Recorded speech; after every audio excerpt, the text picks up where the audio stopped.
ನಮಸ್ಕಾರ. ನನ್ನ ಫ್ರೆಂಡ್ ಒಬ್ಳಿದ್ದಾಳೆ. ಪ್ರತಿ ಸತಿ ನಾನು ಅವಳನ್ನ ಮೀಟ್ ಮಾಡಿದಾಗ ಯಾವಾಗಲೂ ಗೊಣಗ್ತಾನೆ ಇರ್ತಾಳೆ. ತುಂಬ ನೋವಲ್ಲಿರ್ತಾಳೆ, ದುಃಖದಲ್ಲಿರ್ತಾಳೆ. ಯಾರಾದ್ರು ಏನಾದ್ರು ಹೇಳಿದ್ರೆ ತಕ್ಷಣನೇ ರಿಯಾಕ್ಟಿವ್ ಆಗಿ ಸಿಡ್ಕಕ್ಕೆ ಶುರು ಮಾಡಿಬಿಡ್ತಾಳೆ. ನಾವೆಲ್ಲ ಫ್ರೆಂಡ್ಸು ಯಾವಾಗಲೂ ಎಲ್ಲರೂ ಕೆಲಸ ಮಾಡ್ತಾ ಇದೀವಿ. ಯಾವಾಗಲೂ ಒಂದ್ಸತಿ ಅಪರೂಪಕ್ಕೆ ಸಿಕ್ಕಿ ಒಂದು ಸ್ವಲ್ಪ ಮಜಾ ಮಾಡೋಣ ಅಂತ ಹೇಳಿದ್ರು, ಎಲ್ಲರೂ ಖುಷಿಯಾಗಿ ನಗ್ತಾ ಇರೋಣ ಅಂತ ಹೇಳಿದ್ರು, ಅವಳಿಗೆ ಹಂಗಿರಕ್ಕೆ ಆಗ್ತಾ ಇರಲ್ಲ. ಸದಾ ಅವಳು ಒಂದು ಫೈಟ್ ಆರ್ ಫ್ಲೈಟ್ ರೆಸ್ಪಾನ್ಸಲ್ಲಿ ಇರ್ತಾಳೆ. ಯಾವಾಗಲೂ ಒಂದು ಸರ್ವೈವಲ್ ಮೋಡಲ್ಲಿ ಇರ್ತಾಳೆ. ಆದ್ರೆ ವಿಪರ್ಯಾಸ ಅಂದ್ರೆ 6 ಇಯರ್ಸ್ ಇಂದ ಆಕೆ ಓರ್ವ ವ್ಯಕ್ತಿ ಜೊತೆ ಒಂದು ಸಂಬಂಧದಲ್ಲಿದ್ದಾಳೆ.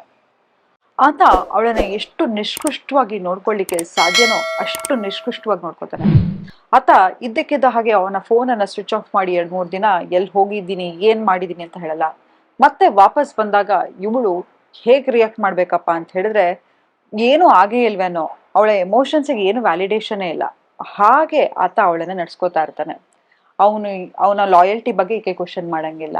ಆತನಿಗೆ ಬೋರ್ ಆದಾಗ, ಎಂಟರ್ಟೈನ್ಮೆಂಟ್ ಬೇಕಾದಾಗ ಮಾತ್ರ ಈಕೆ ಹತ್ರ ಬರ್ತಾನೆ. ಎಮೋಷ್ನಲಿ ಅವೈಲೇಬಲ್ ಇರಲ್ಲ, ಫಿಸಿಕಲಿ ಅಂತೂ ಅವೈಲೇಬಲೇ ಇರಲ್ಲ. ಆತನಿಗೆ ಯಾವಾಗ ಬೇಕೋ ಆತ ಅವಳನ್ನ ಮೀಟ್ ಮಾಡೋದು, ಹೀಗೆಲ್ಲ ಮಾಡ್ತಾ ಇರ್ತಾನೆ. ಆದ್ರೂ ಇಷ್ಟೆಲ್ಲ ಟಾಕ್ಸಿಸಿಟಿ ಇದ್ದು ಕೆಟ್ಟ ಕೆಟ್ಟ ಅವಾಚ್ಯ ಶಬ್ದಗಳಲ್ಲಿ ಮಾತಾಡ್ತಾ ಇರ್ತಾನೆ. ಆದ್ರೂ ಈಕೆ ಅವನೇ ಬೇಕು, ಆ ರಿಲೇಶನ್ಶಿಪ್ ತುಂಬಾನೇ ಅವನನ್ನ ಪ್ರೀತಿ ಮಾಡ್ತಾನೆ, ಹೀಗೆ ಒಂದು ಇಲ್ಯೂಷನ್, ಒಂದು ಅಬ್ಸೆಷನ್ ಅಲ್ಲಿ ಇದ್ಲು. ಆದ್ರೆ ಇಂತಹ ಸಂಬಂಧದಿಂದ ಆಚೆ ಬರೋದು ಎಷ್ಟು ಕಷ್ಟ ಗೊತ್ತಾ? ಯಾಕೆ ಅಂತ ಹೇಳ್ತೀನಿ ನೋಡಿ. ಇವತ್ತು ಈಗಿನ ಕಾಲದಲ್ಲಿ ಹೇಗಿದೆಯಪ್ಪ ಅಂತ ಹೇಳಿದ್ರೆ, ಯಾವ್ದು ಈ ಟಾಕ್ಸಿಕ್ ರಿಲೇಶನ್ಶಿಪ್ ಇರುತ್ತೋ ಅದನ್ನ ನಾವು ಫ್ಯಾಂಟಸೈಸ್ ಮಾಡ್ತಾ ಹೋಗ್ತೀವಿ. ನಾನು ಮೂವಿ ಹೆಸರು ಹೇಳಕ್ ಹೋಗಲ್ಲ. ಒಂದು ಮೂವಿ ಇರುತ್ತೆ, ಅಲ್ಲಿ ಆತ ಒಬ್ಬ ಡಾಕ್ಟರ್ ಆಗಿರ್ತಾನೆ, ಒಬ್ಬ ಸರ್ಜನ್ ಆಗಿರ್ತಾನೆ, ಅಥವಾ ಅವನ ಗರ್ಲ್ ಫ್ರೆಂಡಿಗೆ ಹೊಡಿಯೋದು ಬಡಿಯೋದು ಮಾಡ್ತಾ ಇರ್ತಾರೆ. ಆದ್ರೆ ಅಂತಹ ಒಂದು ಕ್ಯಾರೆಕ್ಟರ್ನ ನಾವು ಫ್ಯಾಂಟಸೈಸ್ ಮಾಡ್ತಾ ಹೋಗ್ತೀವಿ. ಅದಲ್ಲದೆ ಕೆಲವು ಸತಿ ಏನಾಗತ್ತೆ ಅಂತ ಹೇಳಿದ್ರೆ, ಯಾರೋ ಒಬ್ರು ನಮ್ಮನ್ನ ತುಂಬಾನೇ ನಿಷ್ಕೃಷ್ಟವಾಗಿ, ಕೆಟ್ಟದಾಗಿ, ಕೀಳಾಗಿ ನೋಡ್ಕೋತಾ ಇದ್ರು, ಅವ್ರ ಹತ್ರ ಹೋಗಿ ನಮ್ಮ ಇರುವಿಕೆ ಅಥವಾ ಅವ್ರನ್ನ ಅಪ್ರಿಸಿಯೇಷನ್ಗೋಸ್ಕರ ಕಾಯ್ತಾ ಇರ್ತೀವಿ. ಯಾರೋ ಒಬ್ರು ನಮಗೆ ತುಂಬಾ ಪ್ರೀತಿ ತೋರಿಸಿದ್ರು, ಅಟೆನ್ಷನ್ ತೋರಿಸಿದ್ರು, ಯಾವಾಗ್ಲೂ ಅವೈಲೇಬಲ್ ಇದ್ರು ಕೂಡ ಅದನ್ನ ಟಾಕ್ಸಿಕ್, ಈ ಅಪ್ಪಂಗ್ ಮಾಡೋ ಕೆಲ್ಸನೇ ಇಲ್ಲ ಅಥವಾ ಇವಳಿಗೆ ಮಾಡೋ ಕೆಲ್ಸನೇ ಇಲ್ಲ, ಯಾಕೆ ಯಾವಾಗ್ಲೂ ನನ್ನ ಹಿಂದೆ ಬರ್ತಾ ಇರ್ತಾಳೆ ಅಂತ ಅನ್ಕೊಂಡು ಅದನ್ನ ಟಾಕ್ಸಿಕ್ ಅಂತ ಅನ್ಕೋತೀವಿ. ಆದ್ರೆ ಯಾರಾದ್ರೂ ನಮ್ಮನ್ನ ಅವಾಯ್ಡ್ ಮಾಡ್ತಾ ಇದ್ರೆ, ಇಗ್ನೋರ್ ಮಾಡ್ತಾ ಇದ್ರೆ, ಹೋಗಿ ಹೋಗಿ ಪ್ರತಿ ಸತಿ ನಮ್ಮ ಇರುವಿಕೆಯನ್ನ ನೋಡ್ತಾ ಇರ್ತೀವಿ. ಯಾರೋ ಒಬ್ರು ನಿಮ್ಗೆ ಡೈಲಿ ಗುಡ್ ಮಾರ್ನಿಂಗ್ ಅಂತ ಕಳಿಸ್ತಾ ಇರ್ತಾರೆ, ಅದನ್ನ ಅಕ್ನಾಲೇಜ್ ಮಾಡಲ್ಲ. ಯಾರು ನಿಮ್ಗೆ ಗುಡ್ ಮಾರ್ನಿಂಗ್ ಮೆಸೇಜ್ ಅನ್ನ ಒಂದ್ 3-4 ದಿನ ಆದ್ರೂ ನಿಮ್ಗೆ ರಿಪ್ಲೈ ಮಾಡಿರಲ್ವೋ, ಅವ್ರು ನೋಡಿದ್ರ, ಮೆಸೇಜಿಗೆ ಆನ್ಲೈನ್ ಬಂದ್ರ ಅಂತ ಪ್ರತಿ ಸತಿ ಚೆಕ್ ಮಾಡ್ತಾ ಇರ್ತೀರಾ. ಇದನ್ನ ಮಾಡಿದೀರಾ ಅಲ್ವಾ? ಯಾಕೆ ಹೀಗೆ ಗೊತ್ತಾ? ಇದನ್ನ ಏನಂತ ಕರಿತೀವಿ ಅಂತ ಹೇಳಿದ್ರೆ ಟ್ರೋಮಾ ಬಾಂಡಿಂಗ್ ಅಂತ ಕರಿತೀವಿ. ಟ್ರೋಮಾ ಬಾಂಡಿಂಗ್ ಏನಪ್ಪಾ ಅಂತ ಹೇಳಿದ್ರೆ, ಸಣ್ಣ ವಯಸ್ಸಲ್ಲಿ ಎಲ್ಲೋ ನಿಮ್ಗೆ ಸಿಗ್ಬೇಕಾಗಿರೋ ಪ್ರೀತಿ ಸಿಕ್ಕಿರಲ್ಲ, ಅಥವಾ ಈ ತರ ಕೆಲವ್ರು ಯಾರು ನಿಮ್ಮನ್ನ ರಿಜೆಕ್ಟ್ ಮಾಡ್ತಾರೋ ಆ ರಿಜೆಕ್ಷನ್ ಅನ್ನ ತಗೊಳಕ್ ಆಗ್ತಾ ಇರಲ್ಲ. ಪ್ರತಿ ಸತಿ ನೀವು ಹೋಗಿ ನಿಮ್ಮ ಇರುವಿಕೆಯನ್ನ ತೋರಿಸ್ಬೇಕು, ನಾನು ಎಷ್ಟು ವ್ಯಾಲ್ಯೂಬಲ್ ಅಂತ ತೋರಿಸ್ಬೇಕು, I want to be seen, I want to be heard ಅಂತ ಹೇಳಿ ಪ್ರತಿ ಸತಿ ಆ ರಿಲೇಶನ್ಶಿಪ್ ಅಲ್ಲಿ ಹೋಗಿ ಹೋಗಿ ಆ ವ್ಯಕ್ತಿ ಹತ್ರ ವ್ಯಾಲಿಡೇಷನ್ ಅನ್ನ ಕೇಳ್ತಾ ಇರ್ತೀರಾ. ಆದ್ರೆ ಇದೊಂದು ಟಾಕ್ಸಿಕ್ ಪ್ಯಾಟರ್ನ್ ಅಂತಾನೆ ಹೇಳ್ಬೋದು.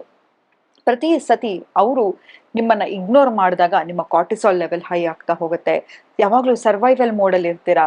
ಯಾವಾಗ ಅವ್ರು ನಿಮ್ಮ ಹತ್ರ ಒಂದ್ ಸ್ವಲ್ಪ ಇಷ್ಟೇ ಇಷ್ಟು ಅಟೆನ್ಷನ್ ಕೊಟ್ರೆ, ಒಂಚೂರು ಲವ್ ಬಾಂಬಿಂಗ್ ಮಾಡಿದ್ರೆ ನಿಮ್ಗೇನಪ್ಪಾ ಅಂತ ಅನ್ಸತ್ತೆ ಅಂತ ಹೇಳಿದ್ರೆ, ವಾವ್, ಅವ್ರು ನಂಗೆ ಇವತ್ತು ಅಟೆನ್ಷನ್ ಕೊಟ್ರು ಅಂತ ಹೇಳಿ ಇಡೀ ದಿನ ಖುಷಿಯಾಗಿರ್ತೀರ. ಅವರ ಒಂದು ಗುಡ್ ಮಾರ್ನಿಂಗ್ ಮೆಸೇಜ್ ನಿಮ್ಮ ಇಡೀ ದಿನವನ್ನ ಸೃಷ್ಟಿ ಮಾಡ್ಬಿಡುತ್ತೆ. ಆದ್ರೆ ನಿಮ್ಗೆ ಗೊತ್ತಾ, ನಿಮ್ಗೆ ಗೊತ್ತಿಲ್ಲದ ಹಾಗೆ ನೀವೊಂದು ಬೈಪೋಲಾರ್ ಡಿಸಾರ್ಡರ್ ಹೋಗ್ತಾ ಇದ್ದೀರಾ. Border line bipolar disorder symptoms ಅನ್ನ ನೀವು ತೋರಿಸ್ತಾ ಇರ್ತೀರಾ.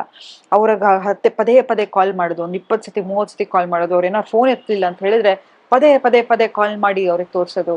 ನಿಮ್ ತಪ್ಪಲ್ಲ ರೀ. ಆದ್ರೆ ನಿಮ್ಮ ಏನು ಈ ಬ್ರೈನ್ ವೈರ್ ಆಗಿದೆಯಲ್ವಾ, ಈ ಟ್ರೋಮಾ ಬಾಂಡ್ ಇಂದ ಆಚೆ ಬರೋದು ತುಂಬಾನೇ ಮುಖ್ಯ. ಯಾಕಂತ ಹೇಳಿದ್ರೆ ನೋಡಿ, ನಿಜವಾದ ಪ್ರೀತಿ ಏನು ಗೊತ್ತಾ? ಆ ಪ್ರೀತಿ ನಿಮ್ಮನ್ನ ಬೆಳವಣಿಗೆ ಇರುತ್ತೆ. ಆ ವ್ಯಕ್ತಿ ಹತ್ರ ಹೋದ್ರೆ ನಿಮ್ಗೆ ಕಾಮ್ ಅನ್ಸುತ್ತೆ, ಕಂಪೋಸ್ಡ್ ಅನ್ಸುತ್ತೆ. ಇವತ್ತು ಹೇಗಿತ್ತು ಗೊತ್ತಾ ನನ್ನ ದಿನ ಅಂತ ಮನಸ್ಸು ಬಿಚ್ಚಿ ಅವ್ರ ಹತ್ರ ಮಾತಾಡ್ಕೊಳ್ಳೋ ಅನ್ಸುತ್ತೆ. ನಿಮ್ಮ ಸಕ್ಸಸ್ ಅನ್ನ ನೀವು ಮುಚ್ಚಿಡಕ್ ಹೋಗಲ್ಲ. ಅವ್ರು ಏನ್ ಅನ್ಕೋತಾರೋ, ಏನ್ ಮಾಡ್ತಾರೋ ಅಂತ. ಅಥವಾ ನೀವೇನಾದ್ರೂ ಒಂದ್ ಸಣ್ಣ ಸಾಧನೆ ಮಾಡಿದ್ರು ಕೂಡ ನಿಮ್ ಜೊತೆ ಅವರು ಸೆಲೆಬ್ರೇಟ್ ಮಾಡ್ತಾ ಇರ್ತಾರೆ. ಎಲ್ಲೋ ಒಂದ್ ಕಡೆ ಸಟಲ್ ಹೊಟ್ಟೆ ಕಿಚ್ಚಾಗಿರ್ಬೋದು, ಒಂದ್ ಸಟಲ್ ಎಲ್ಲೋ ಒಂದ್ ಕಡೆ ನೀವು ನೋಡಿರ್ಬೋದು. ಈ ವಿರಾಟ್ ಕೊಹ್ಲಿ ಅನುಷ್ಕಾ ಸಂಬಂಧ ಎಷ್ಟು ಚೆನ್ನಾಗಿದೆ ಅಲ್ವಾ? ಅವ್ರೇನ್ ಫೇಕ್ ಮಾಡ್ತಾ ಇದಾರೆ ಅಂತ ಅನ್ಸಲ್ಲ. ಕೆಲವ್ರು ಕ್ಯಾಮ್ರಾ ಮುಂದೆ ಫೇಕ್ ಮಾಡಿದ್ರೆ ಗೊತ್ತಾಗ್ಬಿಡುತ್ತೆ.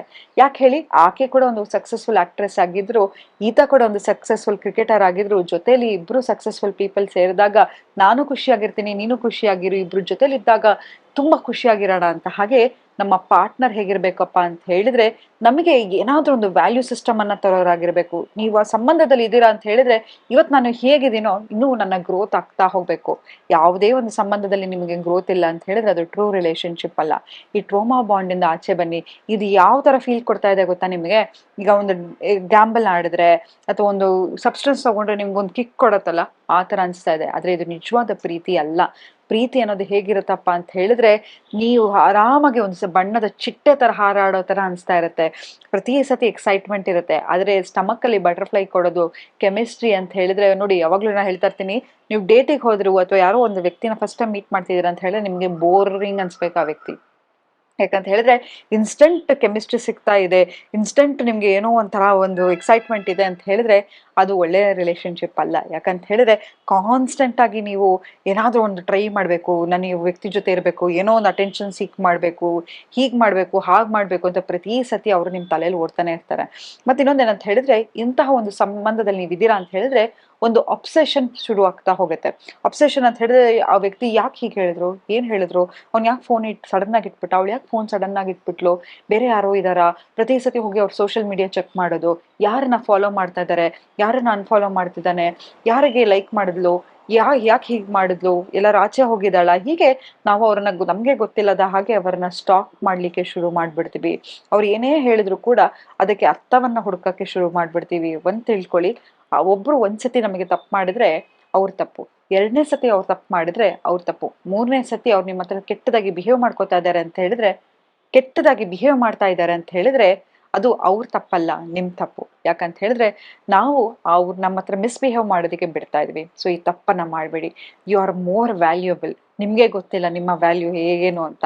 ಯಾವತ್ತೂ ತಿಳ್ಕೊಳ್ಳಿ, ಯಾವುದೇ ತರ ಒಂದು ನೋಡಿ, ಒಂಟಿಯಾಗಿದ್ರು ಪರವಾಗಿಲ್ಲ, ಇಂತಹ ಒಂದು ಸಂಬಂಧದಲ್ಲಿ ಇದ್ದು ನಮ್ಮ ಇರುವಿಕೆಯನ್ನ ನೋಡಿ, ಬರೀ ಇದೊಂದು ನಿಮ್ಮ ರಿಲೇಶನ್ಶಿಪ್ ಅಲ್ಲ. ನೋಡಿ ಹೇಳ್ತೀನಿ, ನೀವು ನಿಜವಾಗ್ಲೂ ನಿಮ್ಮ ಕೆರಿಯರ್ ಅಲ್ಲಿ ಸಕ್ಸಸ್ಫುಲ್ ಆಗಿರ್ಬೇಕಾದ್ರೆ ಒಳ್ಳೆ ಮ್ಯಾರೇಜ್ ಅಲ್ಲಿ ಇರಿ.